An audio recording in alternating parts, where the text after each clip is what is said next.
کندهار روډ کالج چوک کې د لایف کیر په نوم د نوي هسپتال افتتاح د تیر وخت ناظم عبدالله خان او ځایي مشر امیر کرم په لاسو وشوه. په افتتاحي غونډه کې د سیمې سیاسي سماجي خلکو، شعبې صحت سره وابسته خلکو او عام ولس په ګڼه شمېره ګډون وکړو.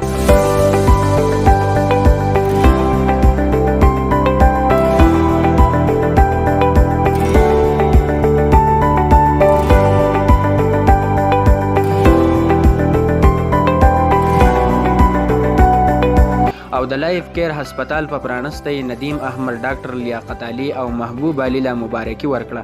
افتتاحي غونډې ته په خپله وینا کې د تیر وخت ناظم او د وزیر اعلی خیبر پښتونخوا محمود خان کشر ورور عبدالله خان وویل چې د داسې قسمه پرایویټ ادارو د پلانستې سره عام ولس ته فایده رسي.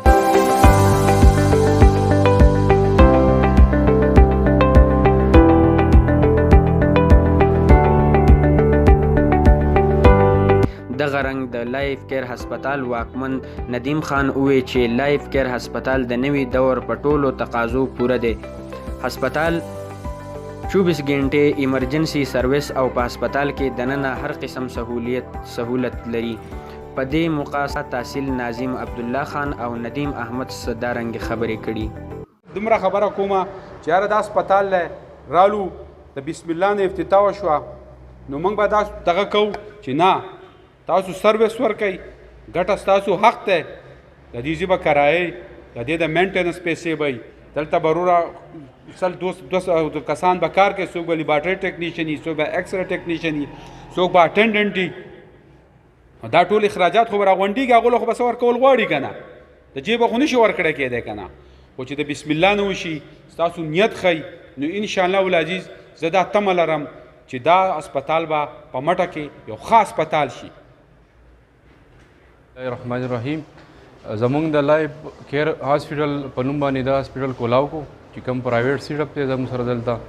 زمونږ مقصد دلته د عوامو دپاره فیسیلیټیشن یو سینټر کولاول دي چې کوم زمونږ غریب پیشنټ دي، هغه چې کوم د بره ایریا ته اپر څومره زمونږ سوات ایریا ده چې دغه سایډ ته دي، هغوی راځي دلته موږ برابر هغوی فیسیلیټ کوو او په ډېر کم چارجز باندې. زمونږ د هاسپیټل کې به زمونږ سره 24/7 ایمرجنسي زموږ سره ښه سپیشلیسټ ډاکټر دي، ډاکټر ظاهر شاه صاحب دی چې کوم آی سپیشلیسټ دی. هغې نه بعد بیا زموږ سره ډاکټر چې دی سجاد صاحب دی، هغه ان ټي سپیشلیسټ دی. ډاکټر ګوهر صاحب دی زموږ سره چلډرن والا دی. ډاکټر لیاقت صاحب دی زموږ سره چې هغه الټراساؤنډ سپیشلیسټ دی. بیا زموږ سره ډاکټر سهیل صاحب دی چې هغه انډوکرالوجي والا دی، شوګر. او هغې نه بعد بیا زموږ سره ډاکټر چې دی اشفاق احمد صاحب دی، هغه زموږ سره نیرو سایکاټري والا دی. زموږ سره حلیم صاحب به راځي، هغه هم زموږ سره چیسټ سپیشلیسټ دی.